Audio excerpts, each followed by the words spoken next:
ఘోషయాత్రకు వెళ్ళినటువంటి దుర్యోధనుడు, కర్ణుడు మొదలైనటువంటి వారు అక్కడ ఉన్నటువంటి గంధర్వులకు అధిపతి అయినటువంటి చిత్రసేనుడి చేత ఘోరావమానాన్ని పొంది తదనంతరం ధర్మరాజు గారు జోక్యం చేసుకుని విడిపించబట్టి క్షేమంగా హస్తినాపురానికి తిరిగి వచ్చారు.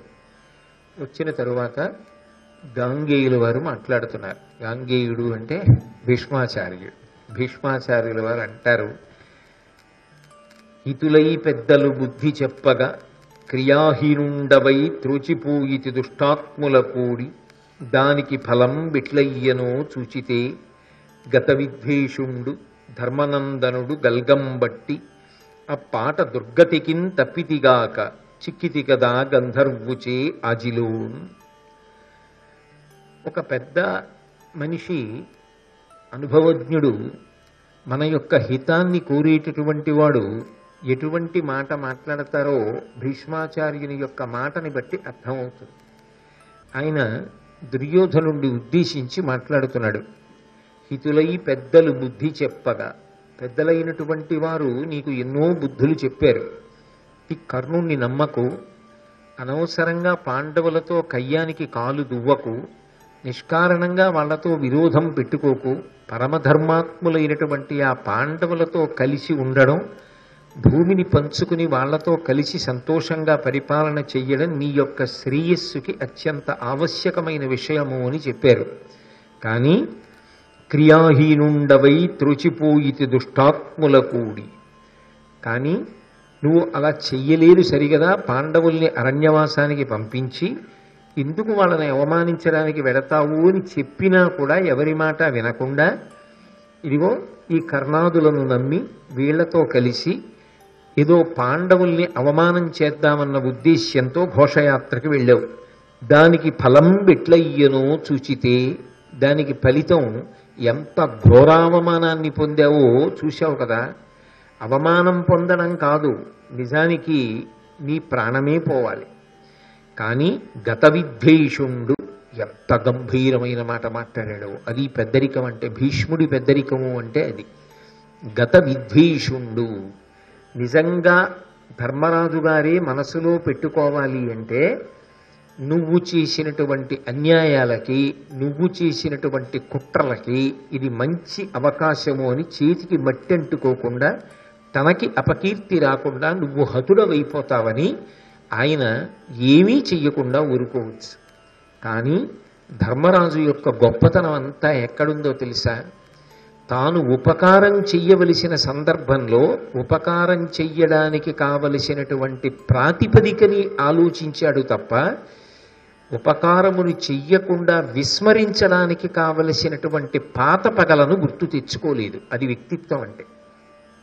ఒకరికి ఉపకారం చెయ్యవలసి వచ్చిందనుకోండి, సాధారణంగా మనసుకుండే లక్షణం ఏమిటంటే గతంలో వాళ్ళు మనకి ఉపకారం చెయ్యగలిగి చెయ్యకపోయినా, వాళ్ళు మనకి ప్రయత్నపూర్వక అపకారం చేసిన ఆ విషయాన్ని ముందు జ్ఞాపకం చేస్తుంది.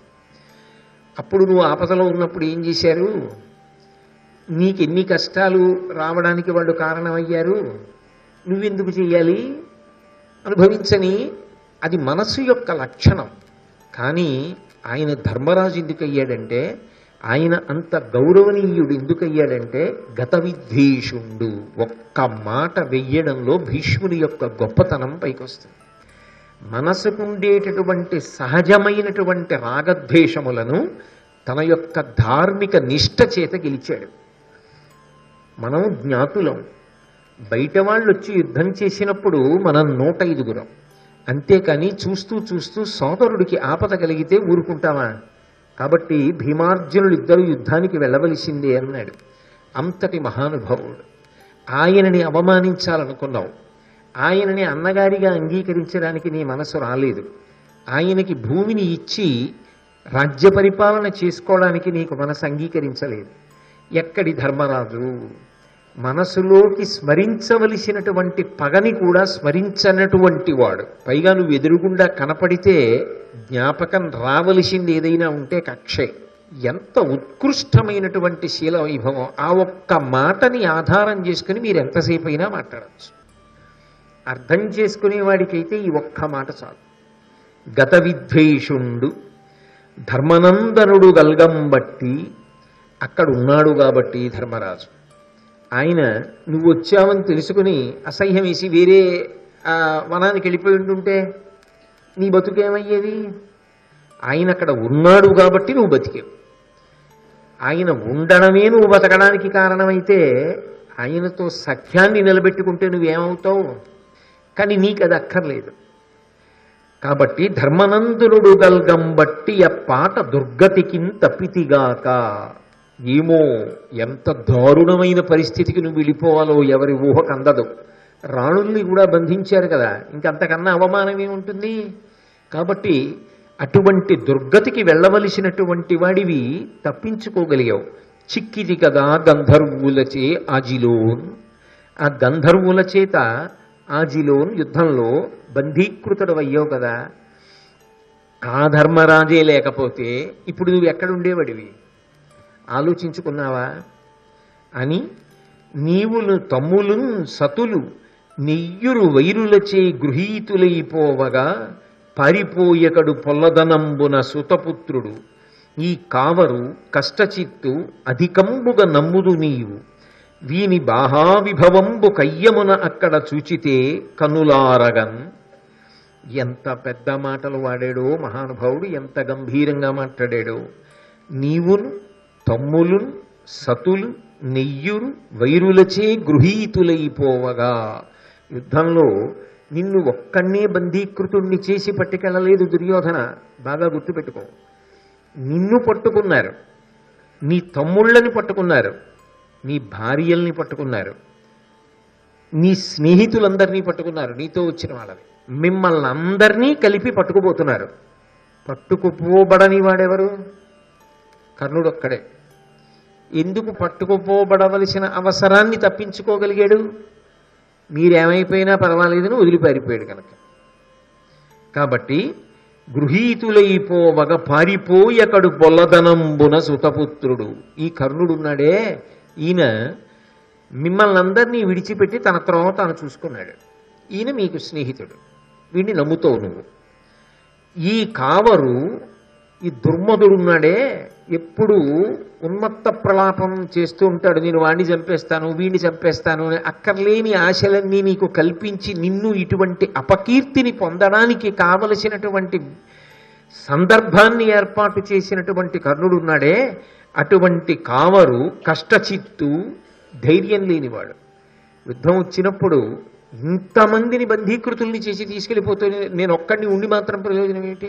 విజయమో వీరస్వర్గమో అని ముందుకు రాలేకపోయాడు. అధికంబుగా నమ్ముదు నీవు. ఇటువంటి వాడి మీద బాగా నమ్మకం నీకు, అది దురదృష్టం. వీని బాహావిభవంబు కయ్యమున అక్కడ చూచితే కన్నులారగన్. యుద్ధంలో ఇతను ఎంత బాగా నిలబడి చేస్తాడు అన్న విషయాన్ని నువ్వు చూసావుగా, కన్నులారా చూసావుగా.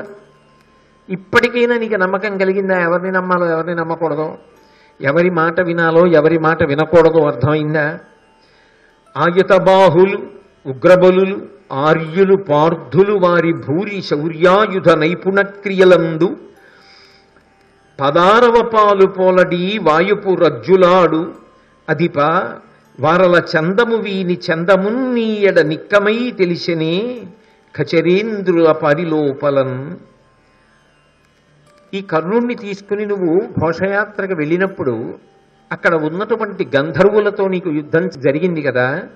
ఆ జరిగినప్పుడు ఎవరు బలవంతులు ఎవరు బలహీనులు చెప్పవలసిన అవసరం లేకుండా స్పష్టంగా సన్నివేశంలో తేలిపోయిందిగా. కేవలము బలమే కాదు, ఎవరి శీల వైభవం ఎటువంటిది అన్నది కూడా నిరూపణం అయిపోయిందిగా. ఎవరి స్వభావం ఏమిటి, ఎవరి మనఃప్రవృత్తి ఏమిటి, ఎవరి శౌర్యమేమి, ఎవరి పరాక్రమమేమి, ఎవరి ధర్మమేమి అన్న విషయాలు స్పష్టంగా బయటకు వచ్చేసాయిగా. ఇంకా అసలు వేరొకరు మాట్లాడి చెప్పవలసిన అవసరం ఏమిటి? ఆయత బాహులు ఉగ్రబలులు ఆర్యులు పార్థులు, కుంతీదేవి యొక్క కుమారులు ఉన్నారే, వాళ్ళు విశాలమైనటువంటి బాహువులు కలిగినటువంటి వాళ్ళు, దీర్ఘమైన బాహువులు ఉన్నవారు, అద్భుతమైనటువంటి పరాక్రమము కలిగినటువంటి వారు. వాళ్ళు వారి భూరి శౌర్యాయుధ నైపుణ క్రియలయందు వాళ్లకున్నటువంటి పరాక్రమంతో పోలిస్తే ఈ కర్ణుడు 16వ పాలు బోలడి వాయుపు రజ్జులాడు. వాళ్లకున్నటువంటి బలం, వాళ్లకున్న పరాక్రమంలో 16వ వంతుకి సరిపోడు ఈ కర్ణుడు. కానీ నోటి దురుసో చాలా విపరీతం. వాళ్ళతో పోలిస్తే మనం ఎంత అన్నది ఒకటి ఉండాలి కదా. లోకంలో సహజంగా ఒకరిని విమర్శ చెయ్యాలన్నా, ఒకరిని నింద చెయ్యాలన్నా ఆయనంతటి వాడు అని అనాలన్నా, అలా అనడానికి మనకున్న సమర్థత ఎంతపాటిది అని ఆలోచించుకోవలసి ఉంటుంది కదా. ధర్మరాజుని కానీ, భీముణ్ణి కానీ, అర్జునుణ్ణి కానీ, నకులుణ్ణి కానీ, సహదేవుణ్ణి కానీ వాళ్ళెంతా వీళ్ళెంతా, వాళ్ళని చంపేస్తాను వీళ్ళని చంపేస్తాను అనే ముందు వాళ్లకున్నటువంటి బలం ఎటువంటిదో విచారణ చేసుకోవాలి కదా. అలా చెయ్యకుండా తన బలం ఒకటే విచారణ చేసుకుని నా దగ్గర ఇన్నున్నాయి, నేను వాడిని చంపేస్తాను, వాడు ఎంతటి వాడంట నోటి దురుసుతనం కాదు. అసలు వాళ్ళ యందు ఏ గుణమూ లేనట్టుగా ప్రవర్తించడం మహాదోషం కదా.